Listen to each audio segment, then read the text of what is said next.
सिखारनानै खियै हाथाय हुयै देलायनो लाबाय। गस्ला खुबाय आरो रोङो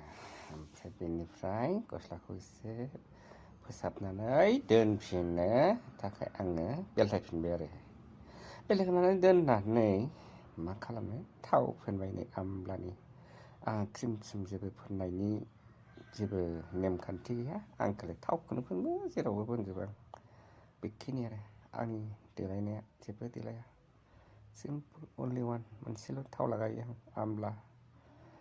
बेनिफ्राय आङो पारफिउमखौ बडिखौ एसे वाटार गार्लखौसो लागायबावो मिथिबाय बडि गोदै गोथाव सक्लेट मोनामलायग्रा पिंक कालारनि जोबोद मोजां बे क्रिमखौ नुबा हिन्जावफ्रा जोबोद फोनोलै नोंथांमोनहाबो बाहाय जि गोथाव नांखायो जेरावबो फोनबाय आरो आं बिदिनो जायगा लायै जायगा एसे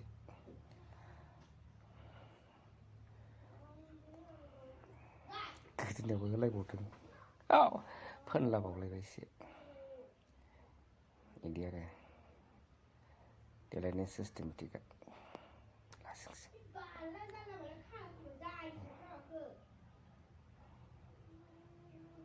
बेखौबो गानलायो आङो बावदोंसो बेनिफ्राय ब्लेक कालारनि लंपेन्ट सोबाय गानख्लाव ना जोमख्लाव होनो बेखौ गानबाय बिनिफ्राय मा ब्लु कालारनि सार्ट गानबाय नै उदैया देरबाय आंना गोबांनो गाज्रि नुथारबाय क्रस खालामबाय आरो क्रस खालामनानै बेनिफ्राय बेल्ट सोबाय बेल्ट बेनिफ्राय रेडि जाथारबाय जोबथारनोसै रुमाल लाबाय हेन्डकार्चिप बेनिफ्राय आङो मा जोमगोन कट जोमबावनोसै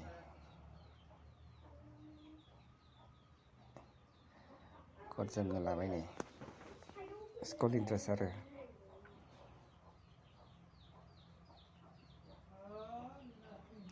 लामायानो मैलाथार अबाव गाननो गुफुर जालांगोनसो दा थेवब्लाबो गानबाय आरो गोजां बोथोर नालाय थान्दा दिन गोजांनो जोबोद देहाखौ मा होनदों प्रिभेन्सन इज बेटार देन कियर होननाय बायदि खैफोदनि सिगां बेराम आजारनि सिगां गावनो रैखाथि होनांगौ होननाय बायदि आंबो एसे साबधान लाबाय आरो गावनि देहाखौ जाहाथे मोजाङै लाखिनो हायो आरो आं डिउटिफ्राव जाहाथे मोजाङैनो सोलिलांबाय थानो हायो बिनि थाखाय जेबो जाया लावरिनसिम